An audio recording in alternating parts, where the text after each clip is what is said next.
It's my honor and privilege, on behalf of the Embassy of India, to welcome you to this community interaction program with the Honorable External Affairs Minister of India.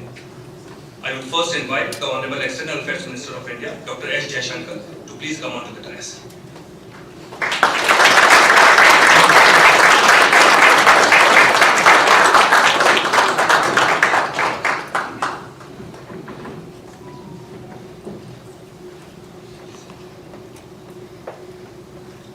I would now invite the Ambassador of India to Belgium, Luxembourg and the European Union, His Excellency Sri Saurabh Kumar, to please come onto the dais.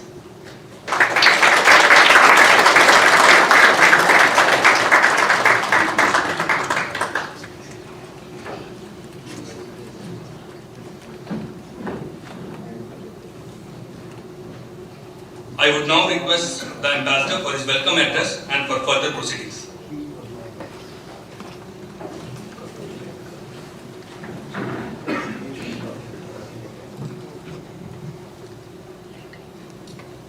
Thank you very much for coming.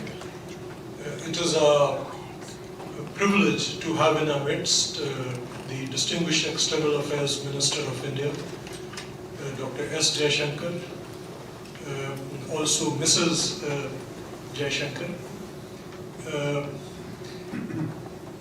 I think this is a significant visit of the External Affairs Minister to Luxembourg. The visit of External Affairs Minister to Luxembourg is happening after quite some time. I think the last visit was in 2018. This is Dr. Jaishankar's first visit to Luxembourg.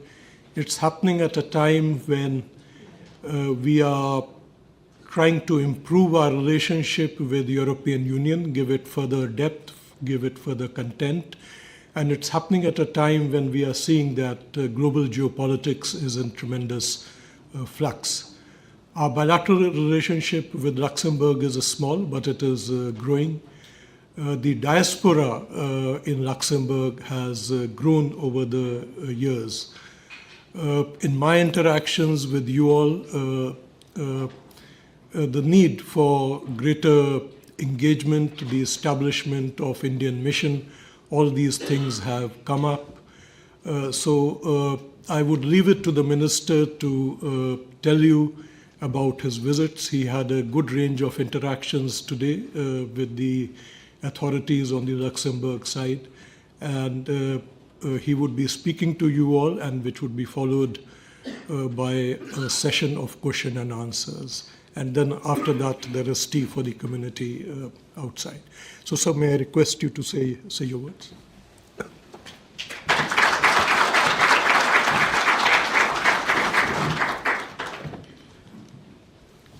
Ambassador, dear friends, let me first of all say that it's truly for me a great pleasure to meet all of you.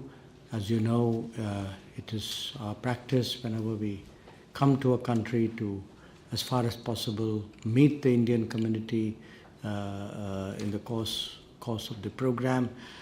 So for me, not doing so would have left this visit very incomplete. I'm very glad that this has been organized by the embassy, but more than that, I thank all of you. You have spared the time in what is no doubt a very busy part of your day today and joined us here. Now, as the ambassador mentioned, this is for me a first visit to Luxembourg. I've of course known my Luxembourgish counterparts, both Minister Bettel and earlier Minister Asselborn for many years now, but still coming here for me is something which really brings the relationship very much closer. This morning, I began my day by meeting with the Prime Minister. I then had a long, very detailed discussion with Foreign Minister Xavier Bettel, and I then had the privilege of calling on His Royal Highness, the Grand Duke. So from my point of view, I must tell you that it's really been a very, very productive and a very satisfying day. I would, of course, like to talk to you a little bit about the relationship and the larger context. But before I do that, I must also share with you that at every one of these meetings, starting with the Grand Duke, with the Prime Minister, with the Foreign Minister, I heard very strong and very effusive words of praise for the Indian community. When you hear that in a very natural way from your counterparts and from the authorities of the country you're visiting, it really leaves you with a very good feeling. I mean, the sense that in their eyes, this is a community which has been very well integrated. It is seen as very contributive. I think our sort of way of conducting ourselves, of really whether I suppose it's in the professional workplace or in terms of the community contributions that you make. In every sense, all I heard was repeated words of praise, and I thought, first of all, I must share that with you. Now, where our relationship is concerned, it is an important relationship for a variety of reasons. One, of course, Luxembourg is at the heart of the European Union. It's a country which, because it has been there from the start, has a great influence on the Union, on the Union's decision. So at a time when we are seeking to ramp up that relationship with the EU, the support that Luxembourg can give us, the influence that it will have over the collective decision making in Brussels is really quite significant. And I was given really the fullest assurance that, as you know, we are right now in a very advanced stage of negotiating a free trade agreement. In other areas, whether it's technology, whether it's defense, connectivity, mobility, there is a lot that is happening with the European Union. But the influence of Luxembourg, and I think the goodwill of Luxembourg in support of the relationship, is something which will surely come into play, and I know that will help us make the ambassador's job also a little bit easier in Brussels. It was for me a very interesting set of discussions, because traditionally it's been very much an investment-centered relationship, very economic. We have a decent volume of trade. But what I heard again was a lot of interest in the changes which are taking place in India, the new capacities, the areas where in their eyes India was doing very much more and very much differently than before. And a lot of our discussions therefore were about how the digital infrastructure was working in India, how the space industry has taken off. We of course have very high respect for Luxembourg's own satellite, long-standing satellite capacities, but they were obviously also tracking us in that domain, and there were a lot of questions and interest shown in that regard. Again, today no meeting, no interaction is complete without some exchange of views on AI. We are hosting the AI Impact Summit in about 6 weeks from now, and there was a lot. Europe and Luxembourg have their own particular approach by which they come at AI. They were very interested to know how we looked at it, and clearly both of us in our own particular ways see it very much in a citizen-centric fashion. Conveying what has changed in India, what are the new opportunities that come from that, I think was really took up a very large part of our discussions. The long and short of it is that I expect this year that there will be a significant business delegation coming out of Luxembourg, many more ministerial visits, a much deeper interaction as a follow-up to what were the discussions that I had. So I'm sure in your particular cases, in some way or the other, it would probably be of interest to you professionally and personally as well. That was broadly what happened on the purely bilateral India-Luxembourg plane. But as I said, there is a context to diplomacy today. And that context is one where there is a fair amount of volatility and unpredictability in the world.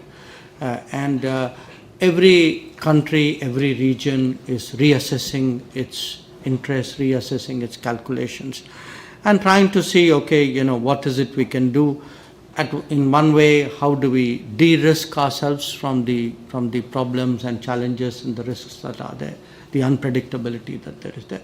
On the other hand, say that, okay, it's not enough to de-risk, maybe we should be building closer friendships and deeper partnerships. So are there particular countries, particular relationships that we can trust more than others? And I think that common sense is today bringing India and the European Union much closer.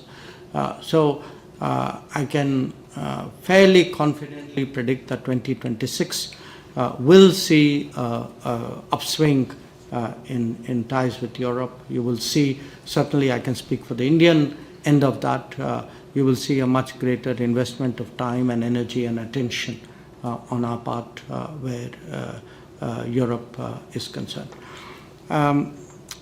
It's also natural on such occasions that when ministers meet, you ask, okay, so what's happening at your end? And of course, in case of Minister Bettel, because he's been Prime Minister earlier, he's been to India. In fact, he was there last year in March. We meet from time to time. He's kept up with the changes. I think the Prime Minister was interested. It's been some years since he's been to India. And I found His Royal Highness also clearly following a lot of things which are happening in India in quite a bit of detail. So for them, when you speak today about the leapfrogging in a way that is taking place in India, the embrace of technology, the fact that people, the society as a whole, has taken so much to digitally driven governance that we have been able really to create services, particularly those offered by the government, with that degree of efficiency. You look at the infrastructure development that is taking place in India. I think these are all areas which clearly encourage them, it increases their interest. And I would urge you as a community here that, it's again, you are all connected you probably follow India in almost as much detail as I do. I may be living here, but given the connectivity today, the fact that information is available in the palm of your hand, there is so much that and I would urge you to share it. Share it with your friends, share it in your workplace, share it with your colleagues, share it with your community, because that is how we really build up an image of India at a societal level. That image is very good, but like any country, it can always do with an improvement. So I will conclude there, but I do think, that as a community, I'm truly, as the Foreign Minister, proud of the image and reputation that you have built here. I thank you for it. I urge you to build on that further, to support us as we seek to take this relationship to a higher level. I'm sure you have your own interests and curiosity and perhaps comments about things in the world, things happening in India. Maybe you have words of advice to give me as well. I'm always open to taking that. So please feel free. I'd be delighted to engage with you. Once again, Ambassador, let me thank you and the Embassy for making this arrangement.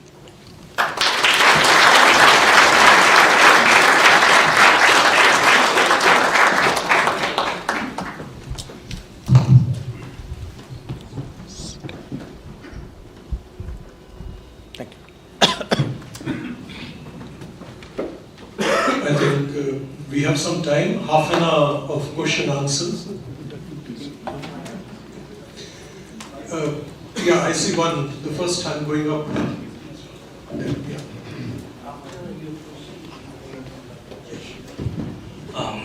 Good evening, respected Ambassador and our External Affairs Minister.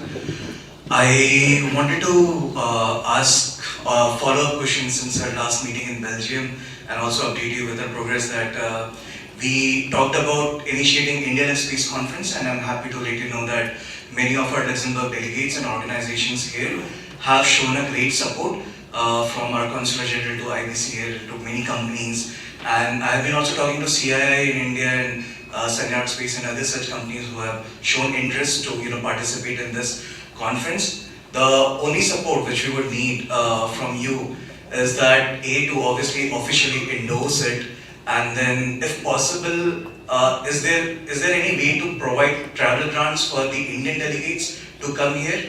I'm hoping maybe like 1,000 euros per person. So if 20-30 people are coming, 20k to 30k euros is something I feel which can be arranged. And also a point of contact from your side with whom we can follow up later on. Yes.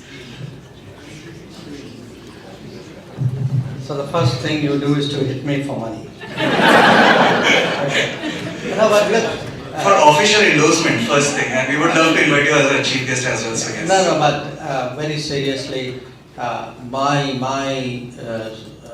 mean, first of all, it is today a domain where really a lot of exciting things are happening.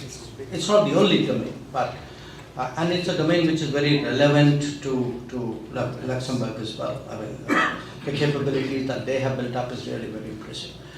My practical suggestion to you is, if you find a sort of a partner organization. Today, when you look at any particular subject, you will find willing players on the other side. You'd be surprised sometimes at how much they themselves are willing to do. Certainly we would be very supportive of promoting it, and because every form of cooperation helps to build a relationship.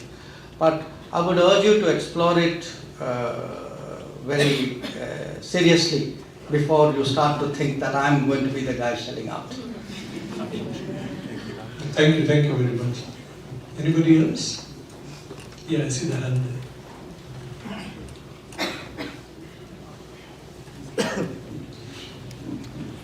we going to do photos after this? No, just meeting. Good evening, Ambassador and Honorable Minister.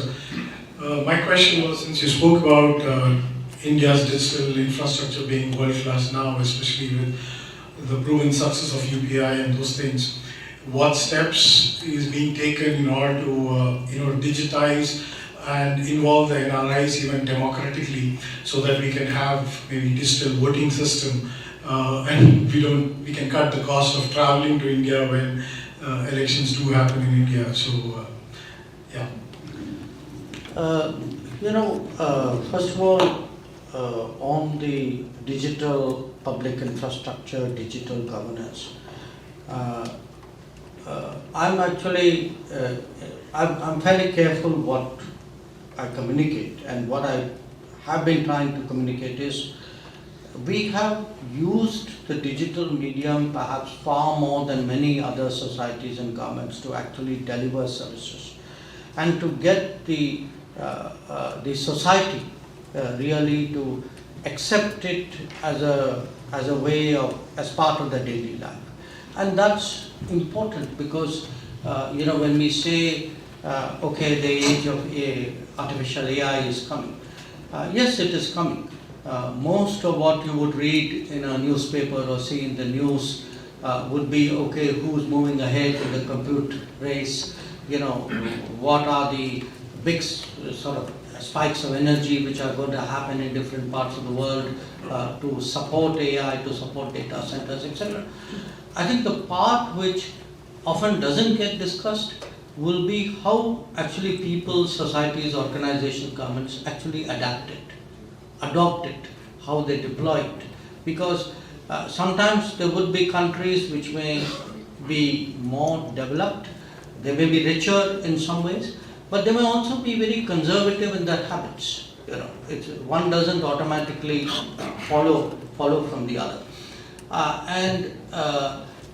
In that respect, I mean, when it comes to AI, and for those of you who have an interest in anything digital, I would really urge you to follow that AI summit when it happens. When a year ago, Prime Minister Modi was in France for the previous AI summit, and he made, what for us in India is a very obvious point, which is, AI will have very strong cultural biases. So until there is a far more effective capture of the full diversity of data, there will always be shortcomings in what AI capabilities are able to offer. So it's an interesting, at one level it's an interesting cultural debate, or I would say almost like a global equity debate, but it's also one of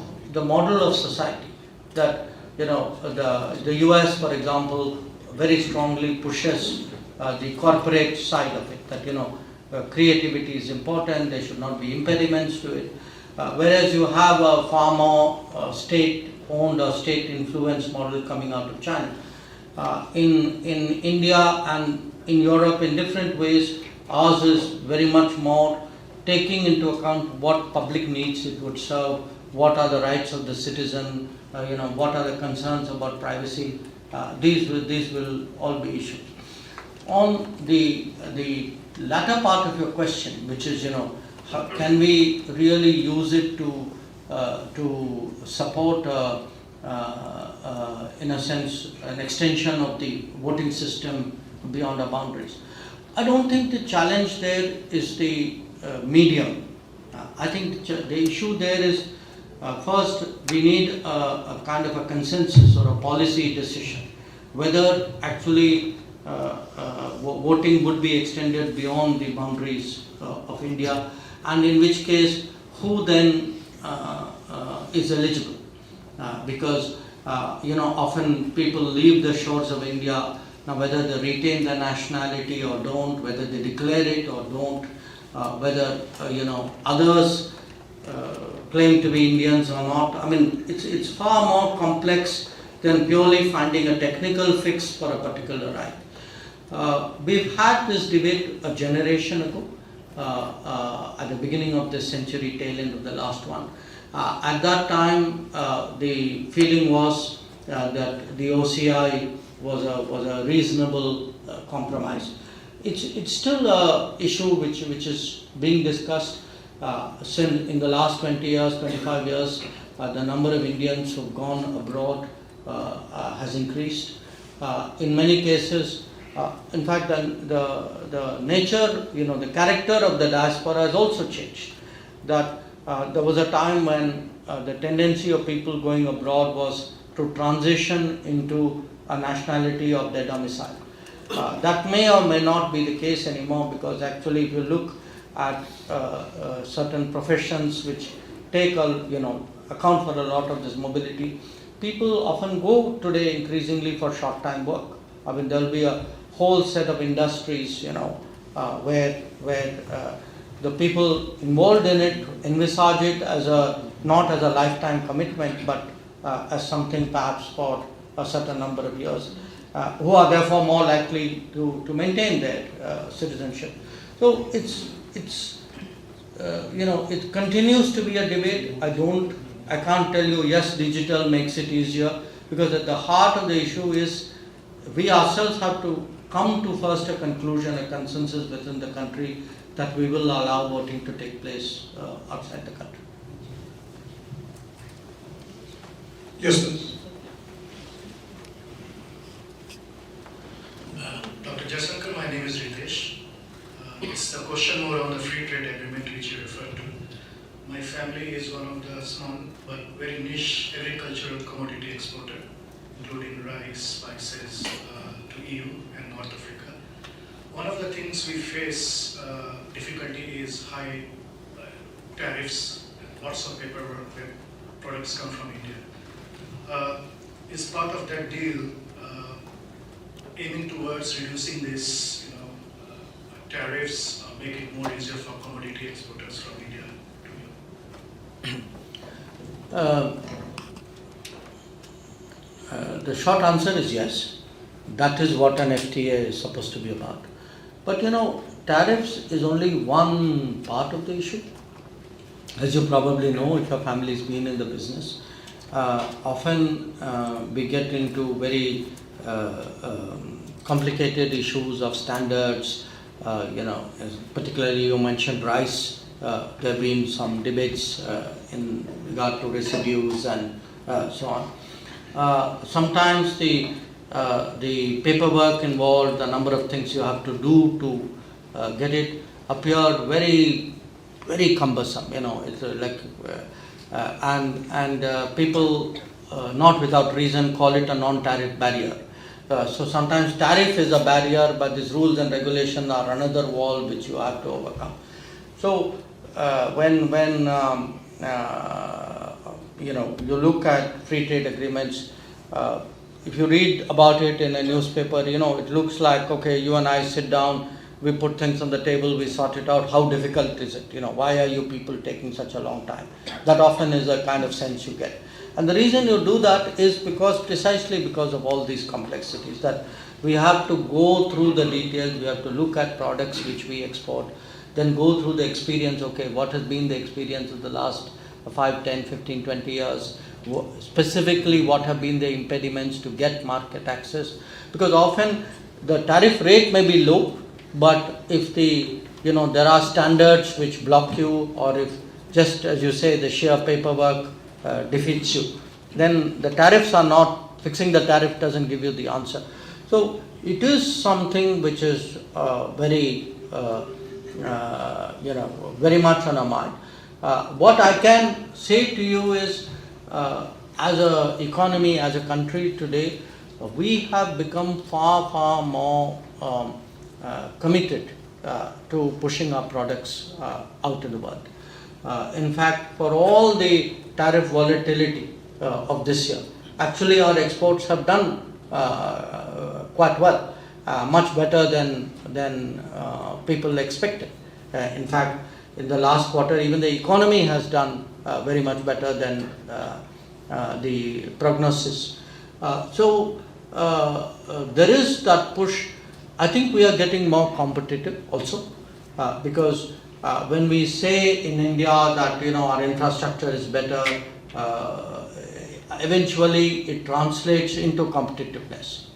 Your cost as an exporter will be that much less if the roads are better, the railways are better, the time in the port is better, the ship handling is that much smoother. So all these become factors. So we are trying to make our companies, our exporters much more competitive, and I think it's paying off. If you look also at the world in the last few years, we've done a number of free trade agreements. Just last month, we signed one with Oman.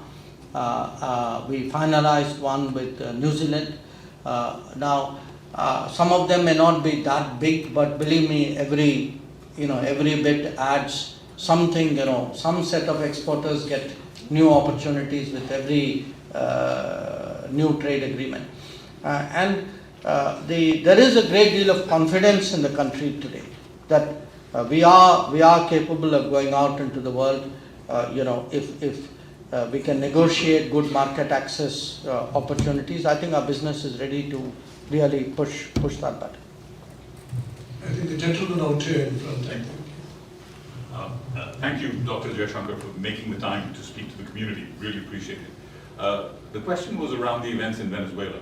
Do you have any observations, both from an official point of view, but also your personal observations, on what precedent this sets or what your thoughts are? I don't, particularly in public, have a distinction between my official and personal. Anything I say is the same. But what I think we put out a statement yesterday. So I would urge you to look at it. And obviously what happened, essentially, if I can sum up the statement, the long and short of the statement was that yes, we are concerned at the developments, but we would really urge all the parties involved to now sit down and sort of come to a position which is in the interest of the well-being and the safety of the people of Venezuela. Because at the end of the day, that is our concern. That we would want Venezuela as a country with whom over many years we've had very good relations. So we would like the people to come out sort of well from whatever is the direction of events.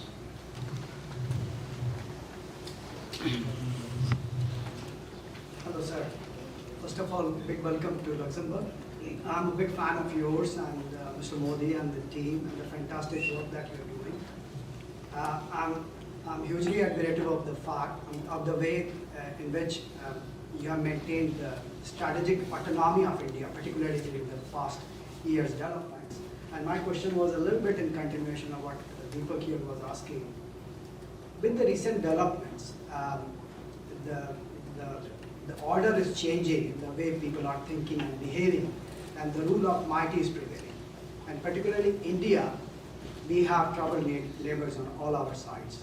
So this might change the way they act and behave. How do you plan to address this going forward? That's a very big question. It's a very big question. I'll tell you why. Partly you are now saying, okay, the state of the world itself is different. But then you're also saying, okay, now take the state of the world and bring it to the neighborhood, and how does it impact on it? And if you look at the neighborhood, we have a number of neighbors, and actually each one of them is very different from the others. So I would invert my, I would start really from the neighborhood. And if you look at the neighborhood, and I'm looking at my own sort of activities there, we had recently a very big natural disaster in our neighborhood in Sri Lanka. A cyclone which was almost unprecedented in the damage that it did to Sri Lanka. On the very day that the cyclone started early in the morning, by that afternoon, our forces were there, which it also happened we had 2 ships in Colombo at that time. But apart from those ships, by that day our forces were there.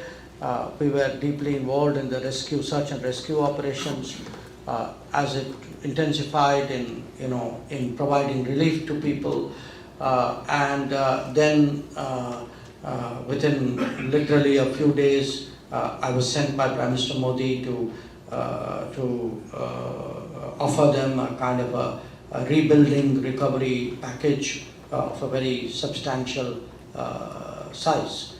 Now, I'm starting there because whether it was what happened in Sri Lanka or what happened a few months earlier in Myanmar, there was a very bad earthquake.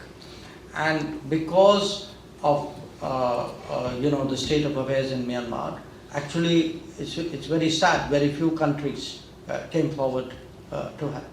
We were one of them, and we had actually a military hospital set up literally in a matter of days, and our search and rescue teams went out there, and what external assistance came, a very large part of it came from India. If I were to switch you to a different direction, unfortunately an earthquake happened in Afghanistan as well.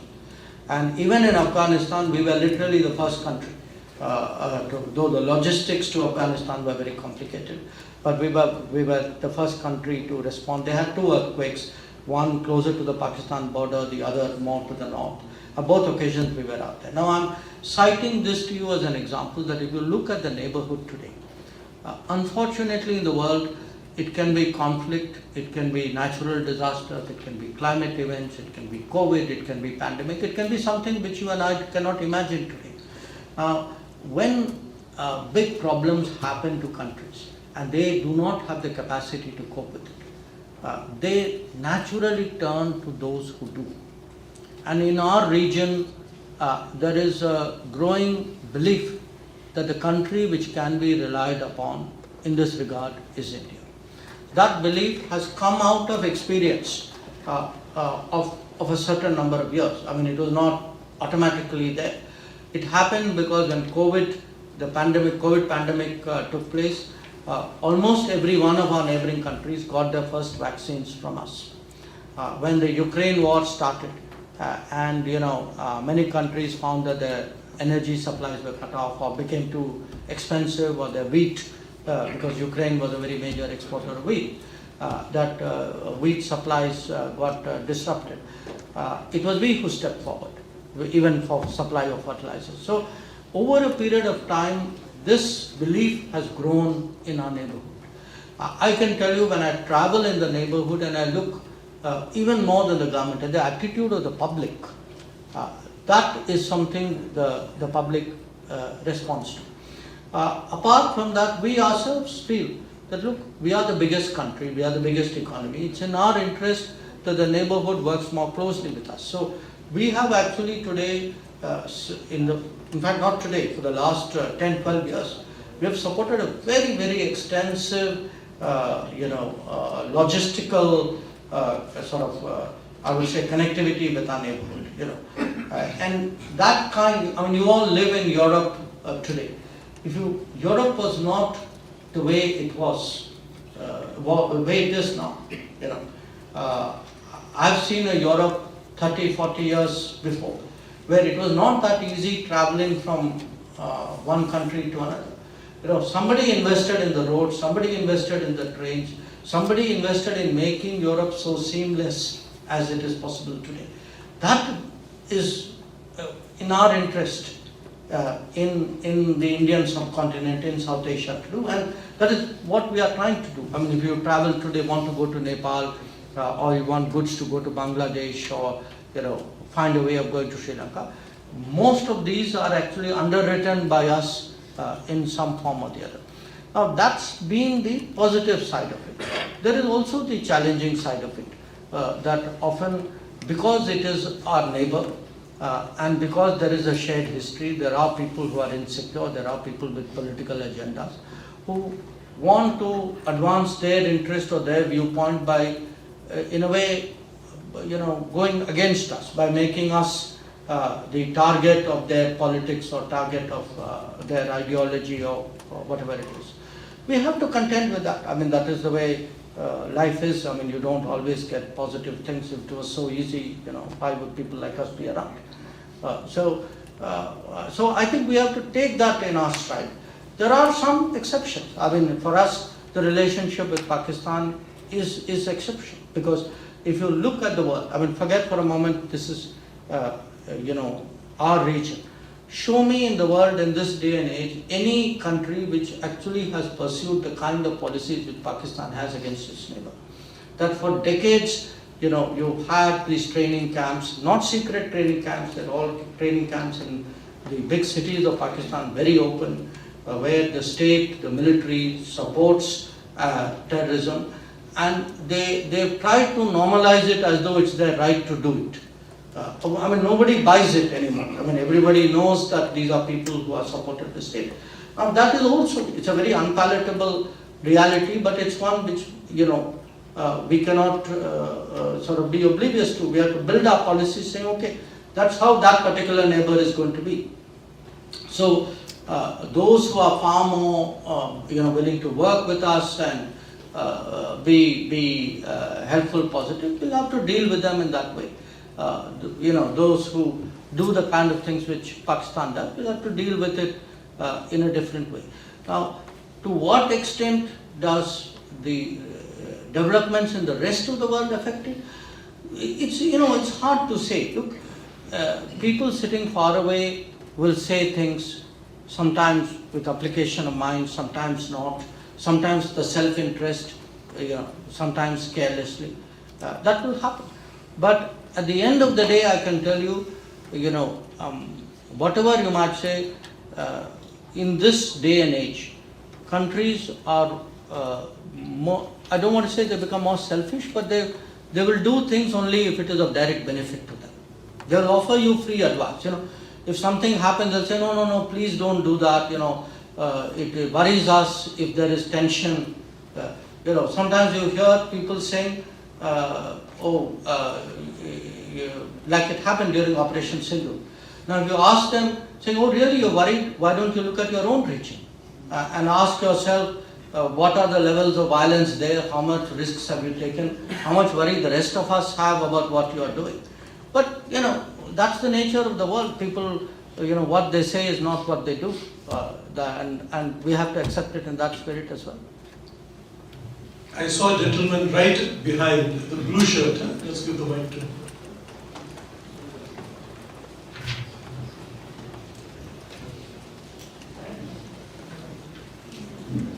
Honorable Minister, welcome to Luxembourg. I'm Harsh, a student at the University of Luxembourg, and as part of the student community here, we welcome you. My question is, I'm doing my Master's in Space Technology and Business. So I would like to follow up on the MOU that was signed in 2022. I know the MOU was between LSA and ISRO. My question is, when can we see a formal agreement between DOS, Department of Space in India, and LSA here? And can we see some kind of university like transfer program, like how it has happened in Japan with Tohoku University? And that's all is my question. Thank you. Should I take 2-3 questions at a time? Anybody else? Yeah, let me get to the middle of the room, the gentleman with the muffler.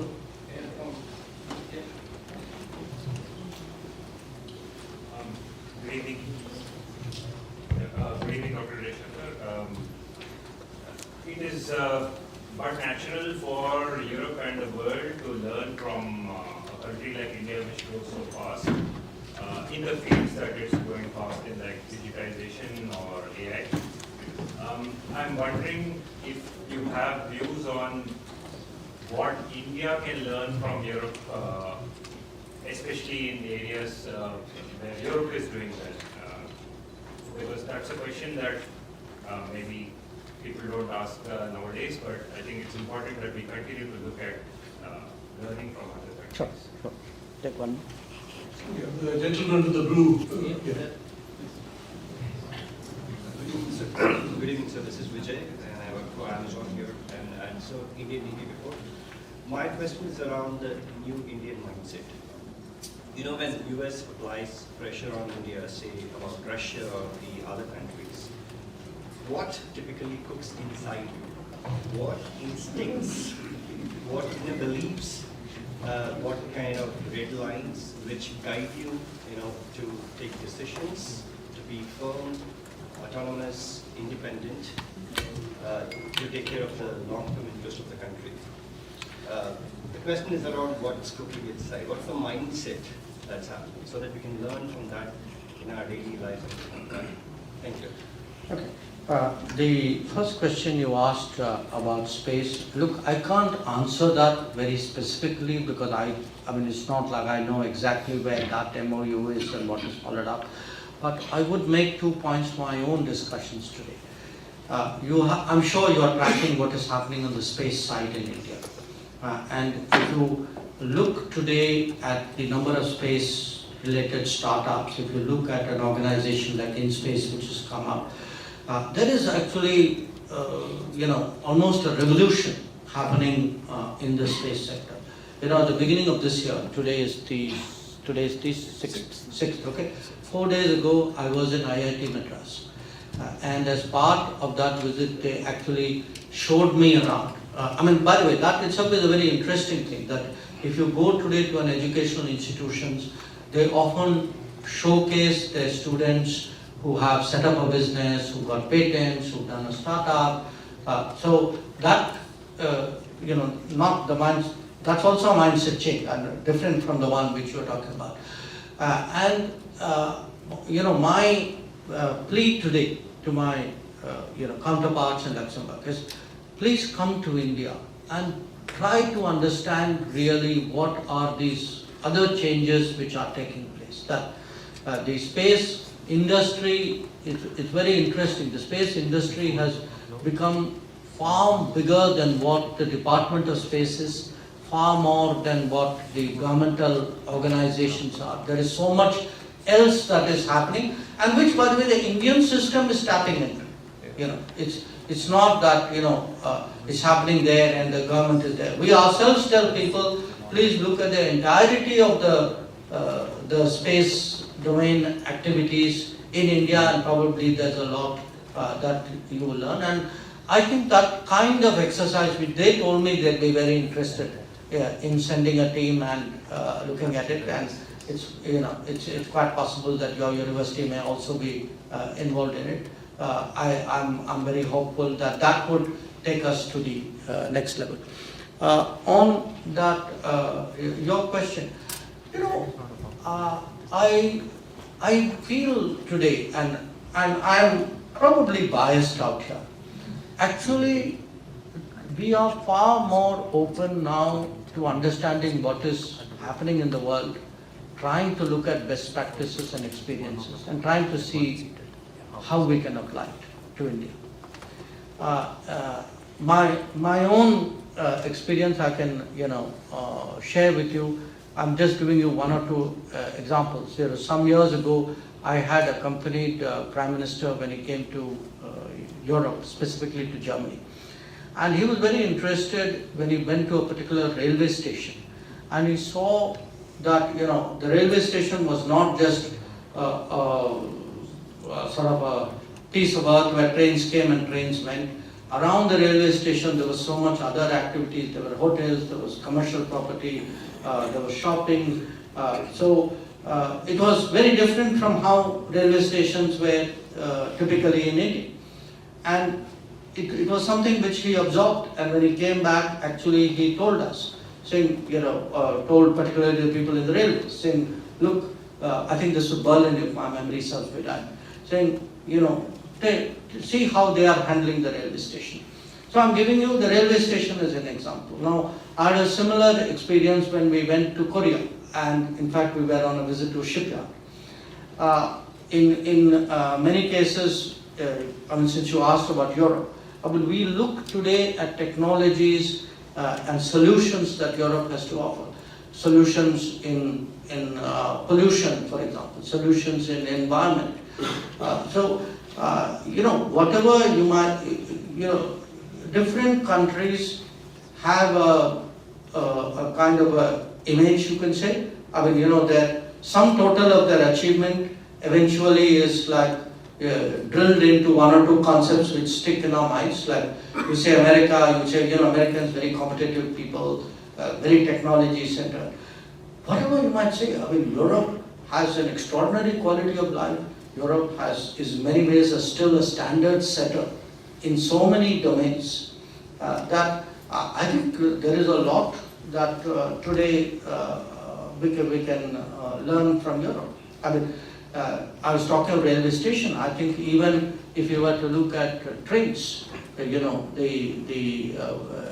don't know when was the last time any of you have traveled in a railway train in India. The railways have undergone a remarkable transformation, but we still see, if you're open-minded, you will have the honesty to say somebody else has something I don't have, they're still, 10, 20, 30% ahead. And you'd like to know what is it that they are doing better than you or what they're doing different than you, which you can observe. Certainly, I can tell you from a government perspective, that kind of thinking is very alive. We have a particular body called Niti Aayog, which replaced the Planning Commission, and they do a lot of what other countries are doing, what are the best practices we can take. And I would say where Europe is concerned, there is a lot that Europe can offer to India, which obviously we'll have to adapt and apply to our particular circumstances. The third question, what happens if you are subject to pressure? Look, at the end of the day, there are about 200 countries in the world. Okay, some are bigger, some are smaller, some have I would say, a longer history and a sense of nationhood which is derived from that longer history. So everybody cannot be in the same position. Everybody is not in the same position. So when there is a problem, it can even be a common problem. Different countries will react to it differently because, those who have greater exposure will be more worried. Those who have deeper strengths will be more confident. Some have said, okay, I've been through tough times before, I'll handle this one. So it's a mix of different things. But your sense of, look, you called it what is cooking inside. I put it differently. I think there is a national mood. There is a national resolve in a way today. Often people in politics or people in policy positions, they are like the front end of it, but they are actually reflecting what is the national mood. So if you say, today there is a certain position taken, that position is taken because I think that is the national resolve or the national mood.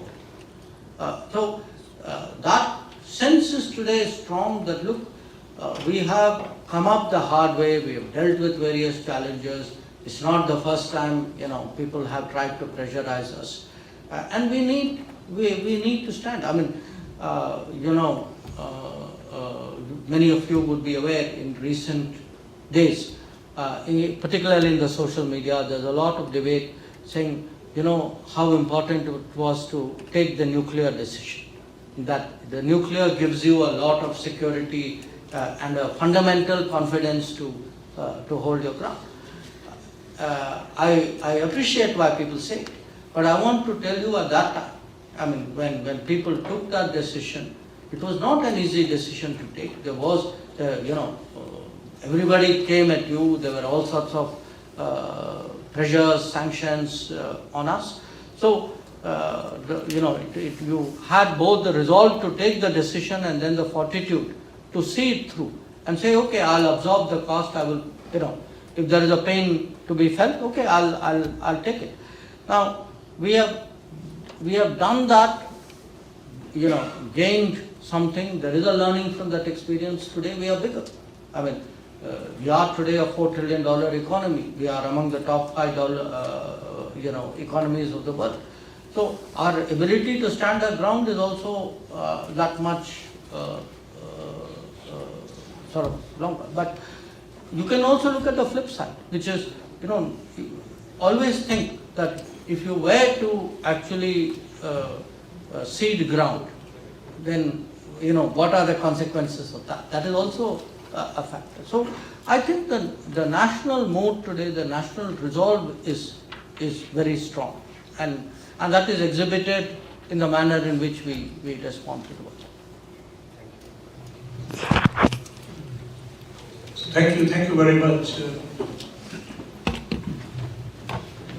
On behalf of the Embassy of India, it is my privilege to put the vote of thanks. We are deeply honored and grateful to the Honorable External Affairs Minister of India, whose presence today made the occasion memorable. So we sincerely thank you for taking time out of your demanding schedule.